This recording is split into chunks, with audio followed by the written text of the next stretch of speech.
Okay, we talked previously about the duplicating concepts, events, and entities.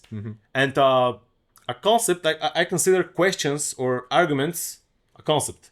And so a question, should we have illegal immigration? That thing, like, it shouldn't be answered with a yes or no question answer, you know? It should actually have Why not? sub-arguments. It should be more detailed. Yeah, but that still okay. leads to one conclusion whether or not it should, Okay. should not This be. one specifically Yeah. actually leads to a yes or no. Specifically this one. But maybe should we have, or what kinds of immigration should we have? This is like a more open one. Yeah. And then it can be drilled down into different sub, arguments for the different aspects of this thing, and even they can have different sub arguments. So it's like a tree of things which contribute to the overall should we be doing this. And so we'll be able to deduplicate in the system even these things and have these so-called argument maps or debate maps, where you can actually aggregate all of the pros and cons for a position. And then this thing, however we have chosen to resolve the different pros and cons and how to count the votes of the people, or maybe the experts get more say, or maybe I don't like the experts and I want less them to have, or maybe I have different perspective of what experts are, like a different social authority of credentials, right? And then whatever the rules are, we can count the votes and see how this argument gets resolved in real time. We can chart graphs, we can plot whatever we want. Then even this thing, we can see how it feeds to something else. And so one thing we should do actually is to collectively crowdsource a full causal analysis of what leads to what, and also of what is how relevant to what. Anything which affects society in some way should point somehow to society. It's affecting it, right?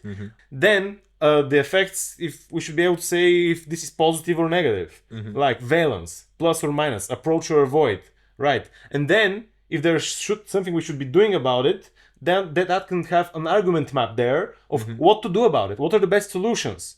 We can structure how we interact. And there's a big problem with how different media outlets or even politicians or specific entities cover different problems. They sometimes say 3/4 of all of the arguments, but they leave out conveniently 1/4. And that's called frame control, right? They choose what to selectively leave out. And so they can mislead even with facts by leaving out other facts. Or they can even lie with false facts, right?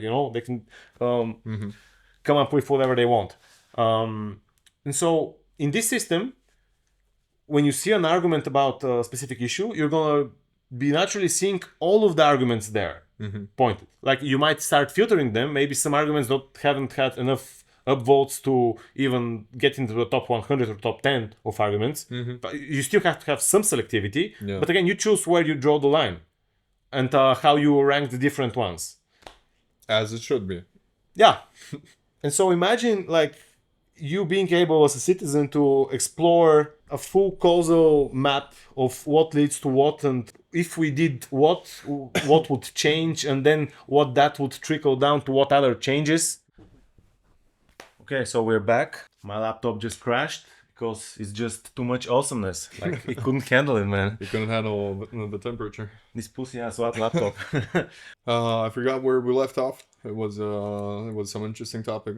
Yeah, I was explaining how important it is for us to crowdsource like a causal graph of what leads to what, and also by how much, like how relevant the different causes are. And like if we get that, like a complete end-to-end mapping of what leads to what, and it's not going to be like a singular linear like flow. It's going to be a lot more cyclical. Like it's going to be a graph, not a tree or something like that. Like there's going to be a lot of feedback cycles. But imagine if we had that.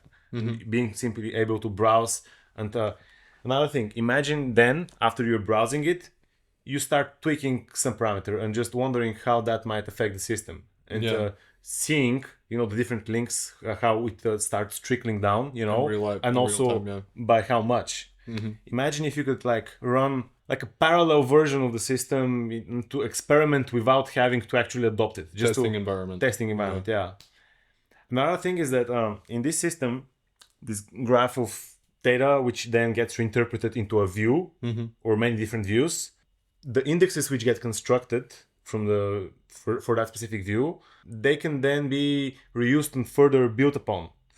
And so you can actually start constructing like a pipeline of data. Like you can take the output of some operation, of some filter or some query, and then you can pipe that output as an input to another node, which is some algorithm which does things, and it spits out another output. And then you can get that output and have it as an addressable thing into the whole graph itself. And then it can be reused until it can be built upon by other, data processing pipelines. And so imagine like everybody having access to a global node-based editor of different transformations for data, and you can see the different data sources, how they feed into it. Then you can see like maybe there are 3 or 4 data sources feeding into a node. You can inspect what that does as logic, how it transforms the data, and then what kinds of outputs it has, and then those outputs, where they go. You can completely map the flow of information in that way, and then start playing with it and tinkering with it. And actually, that's what Palantir Foundry does. So Palantir is this company which is involved a lot in government surveillance and analysis. And many people think it's the devil. Maybe it is. I'm not sure. Like they're literally. Maybe it's serving the devil. Yeah, you never know. Yeah, but the thing is that what they've done, at least technically, is like incredible. They have built the most flexible architecture for defining data pipelines for analysis, and it's so customizable. Like you can do anything. I think it's like the dream playground for any data analyst, as long as they can understand what they're doing. Yeah. Because you can even set permissions, which types of data you can access depending on what your clearance is. You can rerun queries, change things, see how the result would differ if the data gets processed in a different way. It's like, I think we should have something like that, like Palantir Foundry, not Gotham. Gotham is the product which is used by governments. I'm not going to comment on that, but what it uses underneath that is Palantir Foundry, which is their commercial offering for defining data pipelines. And so something like that, but for the people. Like for public use, and developed openly, and it can be also all of this open stack. It can also be used on premises, for example, privately in a company. They might make their own little private network, but it will simply be limited because it's going to be private. Like your achievements are not going to be exportable outside. But even then, it might give very good results in terms of aligning people and coming to better, faster solutions and whatever. Well, it should. Yeah, that's where it should lead to. Yeah.